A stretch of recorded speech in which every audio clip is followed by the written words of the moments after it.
Hello, I'm back. Penny here with a little bit of a comparison, if you will, to try to answer the question of what is the best mechanical watch for fitness purposes, for health purposes. So we have some contenders here. This is also the Bosphorus roll. It's black on the outside and red on the inside.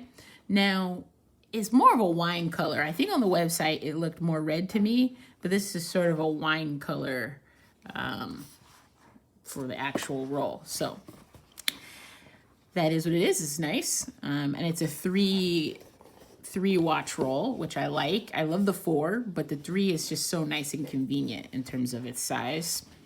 Anyway, what is the best mechanical watch for fitness purposes? We have here our contenders, our contestants, the GMT watch, a GMT watch, a chronograph, and a dive watch. With the Submariner, the Speedmaster Moon watch, and the Rolex GMT, BL&R. So, well, I guess it depends on what your goals are. And for me in my watches and wellness series, I'm going to be thinking about each week what watch makes the most sense to wear for that week's goals. So let's say you're doing something like, I don't know, basketball drills. You're doing something that is fairly easy to time, short bursts maybe. Maybe you're doing drills or something like that.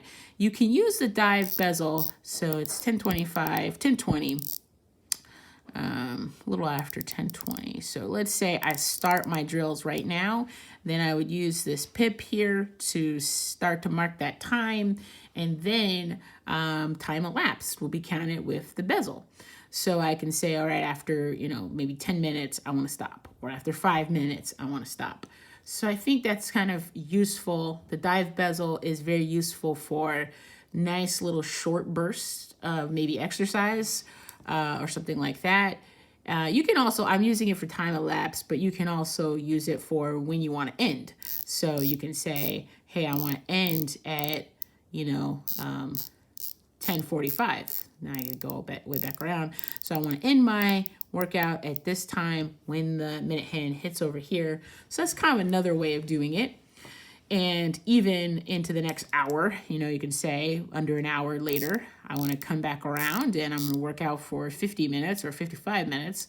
And I'll put the pip over here. So when that time, when this minute hand gets all the way around, then I know I'm going to stop. So I think for kind of intermittent, like short bursts of exercise, this would be ideal. Anything longer and it gets tricky. So that's, I haven't worn this in a while, so I'll put this on.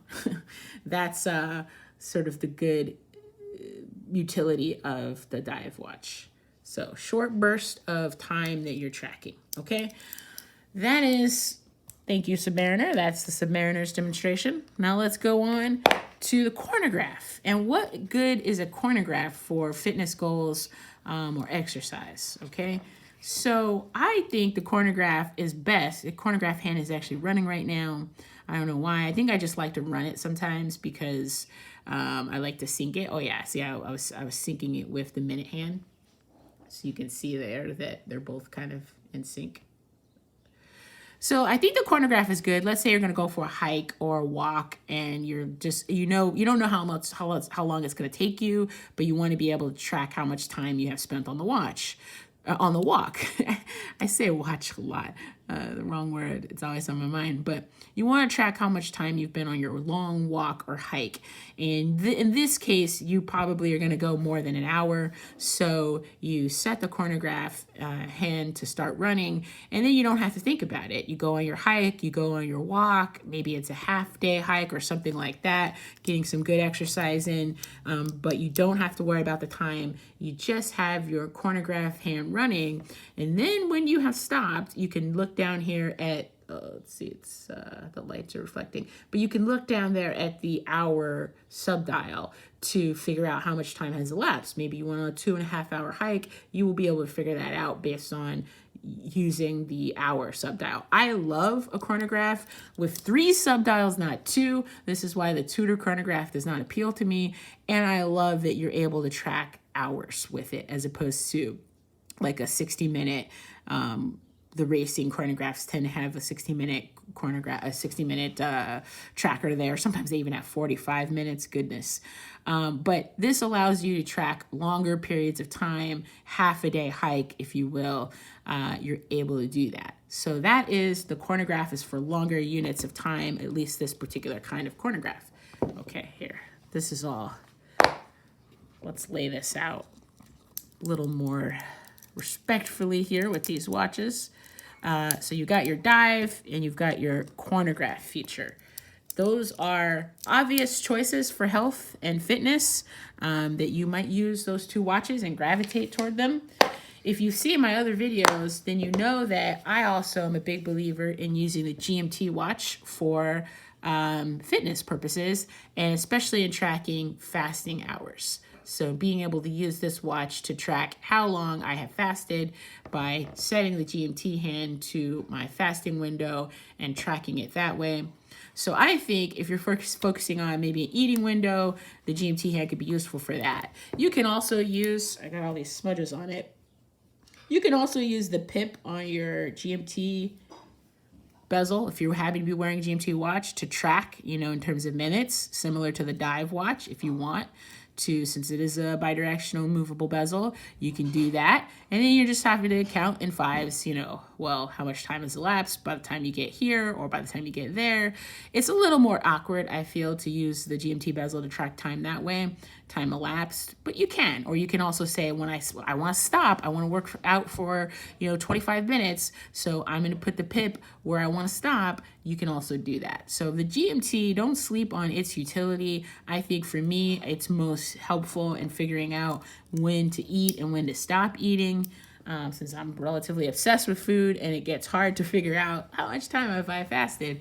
So that is the usefulness of the GMT. So depending on your goals in any given week or whatever you're striving for in terms of health and wellness, you might want to gravitate toward one or the other of these watches. But I do think, even though we might not think about using a mechanical watch for fitness purposes, you probably want to pull out your G-Shock or a Garmin or something like that, or your Apple Watch. You really can use these watches, they're sports watches, for fitness-related activities and in that lifestyle that you may be setting for yourself or creating for yourself.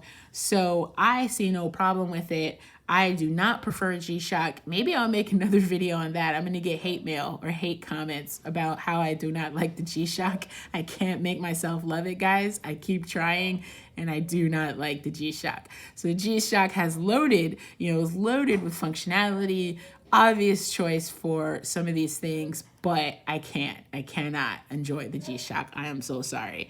So my choices are here. I would have thrown in a fourth watch, but this was a 3-watch roll.